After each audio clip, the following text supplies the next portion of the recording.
اب جب ان پادریوں نے یہ بات کی نا کہ نہ تو تیرا باپ کوئی بدکار تھا نہ ماں بدکار تھی اور ہارون کی تو بہن ہے اور کام تیرے یہ ہیں، تو سیدہ مریم کو تو پہلے بشارت تھی کہ آپ نے نہیں بولنا اور کہنا میں نے رحمان کے لیے روزہ رکھا ہے، اور مزید جو گائیڈ لائنز تھی وہ یہ تھی فَأَشَارَتْ إِلَيْهِ، تو انہوں نے اشارہ کیا اس بچے کی طرف، کیونکہ بول تو نہیں سکتی تھی۔ اب یہ تو ان مولویوں کا مزید مذاق اڑانا تھا کہ دیکھو ایک سیریس بات پوچھ رہے ہیں، اس نے روزہ بھی آج کے دن رکھا ہوا ہے اور اوپر سے ہمارا مذاق اڑا رہی ہے۔ قالوا کیف نکلم من کان فی المہد صبیا، انہوں نے کہا کہ ہم کیسے بات کریں اس سے جو کہ اس وقت گود میں ہے، چھوٹا کم سن بچہ ہے، شیرخوار نیو بورن بیبی ہے، اتنا چھوٹا بیبی تو بول ہی نہیں سکتا، تو اگر تم یہ کہنا چاہ رہی ہو کہ اس سے پوچھیں تو یہ کیسے بولے گا؟ بس اس کے بعد سیدہ مریم کو کچھ کرنے کی ضرورت نہیں پڑی، اب بول پڑے ہیں عیسیٰ ابن مریم، اور یہ سیدنا عیسیٰ علیہ السلام کا معجزہ ہے۔ عیسیٰ علیہ السلام جیسی کوئی پرسنالٹی نہیں ہے، یقین کریں ان کی پیدائش معجزہ، ان کا بچپن میں بولنا معجزہ، ان کا وہ معجزات دکھانا جو خدائی کام ہے، مردوں کو زندہ کرنا، مٹی کی مورت میں پھونک مارنا اور وہ پرندہ بن جانا، جو اندھے ہیں انہیں شفا دینا اللہ کے عزت سے، کوڑی کے مریضوں کو شفا دینا، پھر ان کا دنیا سے اٹھایا جانا معجزہ، اور سب سے بڑھ کر کئی سو سال سے 2000 سال ہو چکے ہیں ابھی تک، اب پتہ نہیں کتنے اور گزرنے ہیں، آسمانوں پر زندہ رہنا معجزہ اور دوبارہ اترنا معجزہ، تو معجزہ ہی معجزہ ہے۔ عیسیٰ ابن مریم ڈیزرو کرتے تھے کہ اگر انسانیت میں کسی کو خدا کا بیٹا کہا جائے تو وہ عیسیٰ ابن مریم ہو، یہ اللہ نے آزمائش بنا دیا، لیکن وہ اللہ کے پیغمبر تھے، اللہ کے بندے تھے، اور دیکھیں یہاں پر بھی وہی بات ہے، قال انی عبد اللہ، تو بچہ بول پڑا بے شک میں اللہ کا بندہ ہوں، پہلی بات اللہ کا بندہ، آتانی الکتاب، اس نے مجھے کتاب دی ہے انجیل،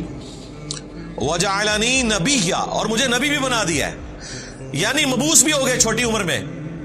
ویسے تو عموماً 40 سال کی عمر میں انبیاء کو مبعوث کیا جاتا ہے، میچورٹی کی ایج میں، موسیٰ علیہ السلام ہمارے پیغمبر صلی اللہ علیہ وآلہ وسلم 40 سال کی عمر میں مبعوث ہوئے، اللہ کی حفاظت میں تھے لیکن مبعوث 40 سال کی عمر میں، اور یہاں پر نیو بورن بیبی مبعوث بھی ہو گیا ہے اور گفتگو کر رہے ہیں۔ وَجَعَلَنِي مُبَارَكًا أَيْنَمَا كُنْتَ، اور اس نے مجھے بابرکت بنایا ہے میں جہاں بھی چلا جاؤں۔ تو جناب آپ رومن امپائر جو بت پرست تھے ان کی حکومت میں اگر بادشاہت تھی تو عیسیٰ ابن مریم کی تھی، لا علاج مریضوں کو ٹھیک کر دیتے تھے، جس شہر میں چلے جاتے تھے ہزاروں کا مجمع لگ جاتا تھا، لوگ اپنے مریضوں کو لے کے آتے تھے، تو جس طرف چلا جاؤں مبارک ہوں میں۔ کوڑ کے مریض ہیں ہاتھ پیرا ٹھیک ہو گئے، نابینا آئے ہیں ہاتھ پیرا ٹھیک ہو گئے، اتنے بڑے بڑے معجزات، اور بیسیکلی یہ اس لیے تھا کہ بنی اسرائیل کے آخری پیغمبر تھے سیدنا عیسیٰ ابن مریم، اور اللہ نے فیصلہ کر لیا تھا کہ بنی اسرائیل نے اپنے پیغمبروں کے ساتھ جو بے وفائیاں کی ہیں، ناحق انہیں قتل کیا، انہیں تکالیف دی، تو اب میں ان کے اوپر عذاب کا کوڑا ایسا مسلط کروں گا کہ وہ قیامت تک چلے گا۔ ضربت علیہم الذلہ والمسکنہ وباؤوا بغضب من اللہ، ان کے اوپر ذلت، مسکنت اور اللہ کا غضب ہے قیامت کے دن تک کے لیے، بلکہ یہاں تک آیا قرآن میں کہ تاریخ میں ایسے لوگ آتے رہیں گے جو تم پر اللہ کی طرف سے عذاب مسلط کرتے رہیں گے۔ ہٹلر کی شکل میں عذاب مسلط ہوا کیونکہ انہوں نے اپنی روش نہیں چھوڑی۔ یہ واحد کیس ہے کہ پیغمبر آیا ہے مسلمانوں کی طرف، ورنہ انبیاء کرام رسول آتے تھے کافروں کی طرف، وہاں تو عذاب سمجھ آتی ہے کہ نوح علیہ السلام کو ماننے والے مسلمان، نہ ماننے والے کافر۔ عیسیٰ ابن مریم یہودی النسل ہے، بنی اسرائیل ہے، آئے کس کی طرف ہے؟ مسلمانوں کی طرف۔ یہودی تو مسلمان تھے اس وقت تک، لیکن ان مولویوں نے، پادریوں نے، مولوی اس لیے کہ مسلمانوں کے تھے، ان کو ماننے سے انکار کر دیا، کیونکہ وہ ان کی غلطیاں نکالتے تھے کہ حرام خوریاں چھوڑو۔ وہ آپ مریم مقدس فلم دیکھیں، اور ایک اور فلم ہے یسوع مسیح کے اوپر، وہ بھی کئی اقساط کے اوپر ہے، ایران والوں نے بنائی ہے۔ اس میں آپ یہ منظر دیکھیں گے، وہ جہاں جاتے ہیں لوگ پہنچ جاتے ہیں، اور پھر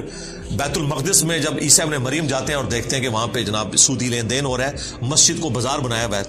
تو ان کی حمیت جاگ اٹھتی ہے۔ وہ سب کی ٹیبلز اکھاڑ کے پرے پھینکتے ہیں، ہر چیز تتر بتر کر دیتے ہیں اللہ کی حمیت کی وجہ سے،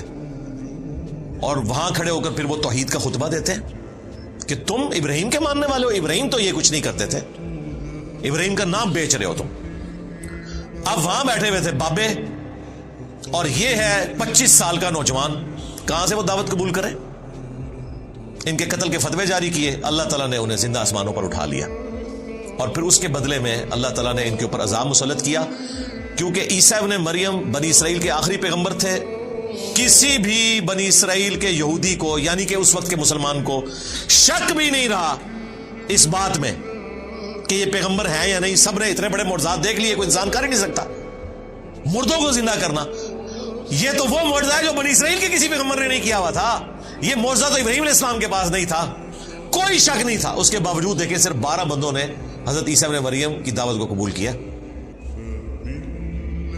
یہودیوں نے دعوت قبول نہیں کی، دشمن ہو گئے، ڈیزرو کرتے تھے کہ ان کے اوپر ذلت مسلط کر دی جائے قیامت کے دن تک کے لیے، اور وہ مسلط ہے۔ اس لیے اللہ تعالیٰ کا جتنا غصہ یہودیوں کے اوپر ہے نا، کافروں پہ اتنا نہیں ہے تو یہ بھی کافر لیکن آسمانی مذہب کے ماننے والے ہیں، کیونکہ انہوں نے اپنے پیغمبر کو ماننے سے انکار کر دیا۔ اور یہ دیکھیں، یہ معجزہ وہ اپنی آنکھوں سے دیکھ رہے ہیں کہ ایک شیرخوار بچہ وہ کہہ رہا ہے میں اللہ کا بندہ ہوں، اللہ نے مجھے کتاب دی ہے، مجھے نبی بنایا ہے، مجھے بابرکت بنایا ہے، میں جہاں کہیں بھی جاؤں، وہ اوصانی، اور مجھے وصیت کر دی ہے اس بات کی، بالصلاح، کہ نماز ادا کرتے رہو۔ نماز کا ذکر ہر جگہ آتا ہے کہ پیغمبر بھی اپنے آپ کو نماز سے بے نیاز نہیں کر سکتا۔ والزکاہ، اور اللہ کی راہ میں صدقہ اور خیرات کرنے کا، زکات دینے کا۔ ما دمت حیا، جب تک میں زندہ رہوں میں اپنی ماں کے ساتھ اس نے سلوک کرتا رہوں، میں نماز پڑھتا رہوں، اللہ کی راہ میں خرچ کرتا رہوں، ایک دن کی نماز نہیں، ٹوٹل اوبیڈینس اپنے گاڈ کی کروں، یہ مجھے میرے رب نے حکم دیا ہے۔ وَبَرًّا بِوَالِدَتِي، اور مجھے خدمت گزار بنایا ہے اپنی ماں کا۔ پیغمبر ہے لیکن خدمت کر رہا ہے ماں کی، کیوں؟ اس ماں نے تکلیفیں اٹھائی ہیں اس بچے کی خاطر، کتنی باتیں سنی ہیں، اور پریگنینسی کی تکلیف اپنی عفت اور اس مسٹیک پہ لگا لی، لوگوں نے باتیں کی۔ وَلَمْ يَجْعَلْنِي جَبَّارًا شَقِيًّا، اور مجھے سخت طبیعت کا نہیں بنایا، نہ بدبخت بنایا ہے، یعنی میں نرم مزاج ہوں، اپنی ماں کے ساتھ بھی اس نے سلوک کرنے والا اور عوام الناس کے ساتھ بھی۔